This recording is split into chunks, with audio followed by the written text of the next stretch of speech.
台中有一个高生11岁发现龙骨外窜，一直无治疗，愈来愈严重，害伊真恶喘气，甚至无法度正困瘫倒。这个学生就在18岁时，伫台湾接受机械手骨的手术，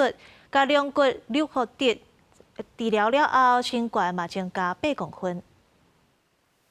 透过 X 光的相片，明显使看到患者的龙骨严重切弯，就参像 S 的形状。伫电脑的断层显示，就参像一只牙缸弯弯翘翘。这来自印尼温姓高生，受到龙骨切弯的困扰就有7、8年。不过最近几年感觉病情恶化，甚至无法度来喘气，才接受治疗。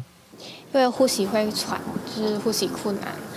然后如果很累的时候，就真的很不舒服。 要睡觉的时候躺下来就会很痛，就没有办法动了。温姓高生表示，11岁伫1年的时阵，就发现有龙骨切弯，拖了几啊年，状况愈来愈严重。检查了后发现，伊的胸椎甲腰椎拢有呈现大角度的弯曲，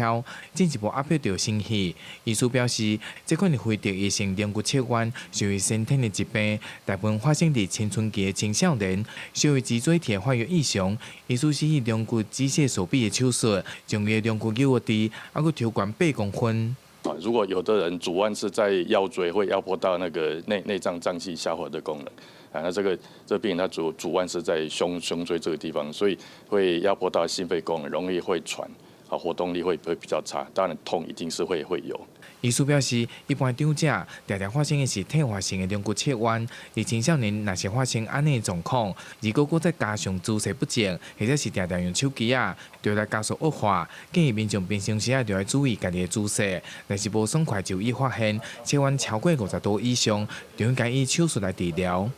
公司新闻台中报道。